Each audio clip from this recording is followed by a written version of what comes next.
2 chapter 3, verse 23. When Joab was told that Abner had just been visiting the king and had been sent away in safety, he rushed to see the king. What have you done? He demanded. What do you mean by letting Abner get away? You know perfectly well that he came to spy on you and to discover everything you are doing. Joab then left David and sent messengers to catch up with Abner. They found him at the port of the Sireh and brought him back with them. But David knew nothing about it. When Abner arrived at Hebron, Joab took him aside at the gateway, as if to speak with him privately. But then he drew his treasure and killed Abner in revenge for killing his brother Asahel. When David heard about it, he declared, I vow by the Lord that I and my people are innocent of his crime against Abner.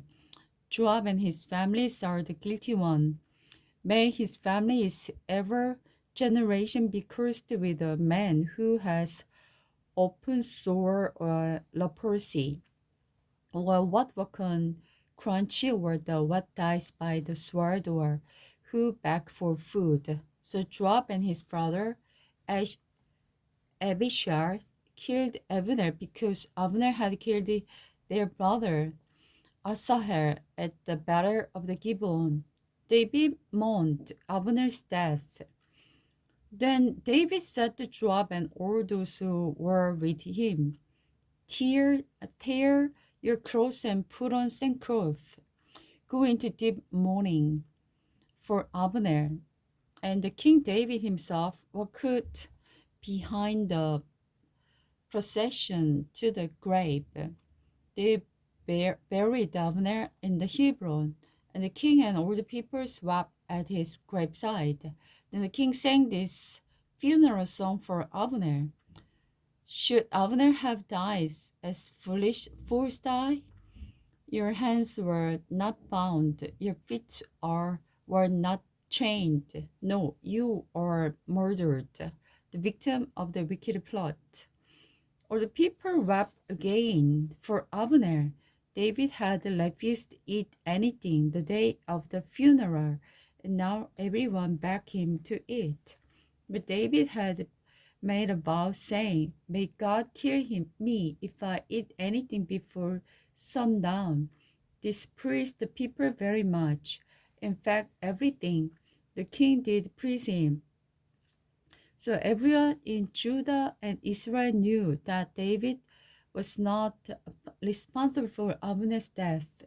The king David said to the people, Do you not realize that great leader and a great man has fallen today in Israel? And even though I am anointed kings, these two sons of Jeruah and Joab and Abishai are too strong for me to control. So may the Lord pay this wicked man for their wicked deed. The murder of the Ishbosheth. When Ishbosheth heard about Abner's death in Hebron, he restored courage, and his people were paralyzed with tears.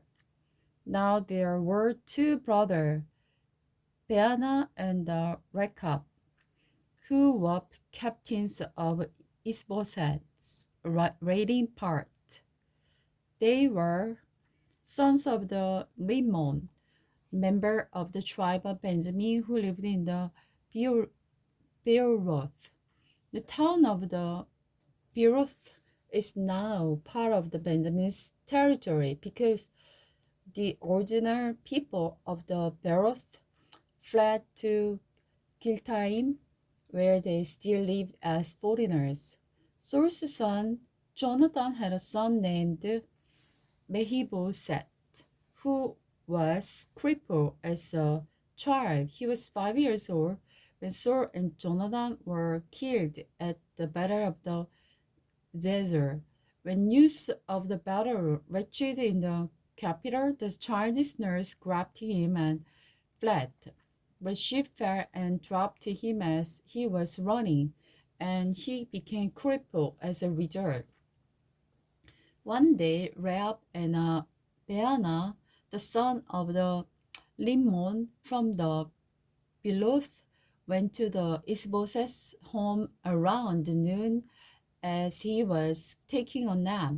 The doorkeeper, who had been sifting wheat, became drowsy and fell asleep. So Rechab and Baana slipped past the doorkeeper, went into the Ishbosheth's bedroom, and stabbed him in the stomach. Then they escaped, but before leaving, they cut off his head as he lay there on his bed.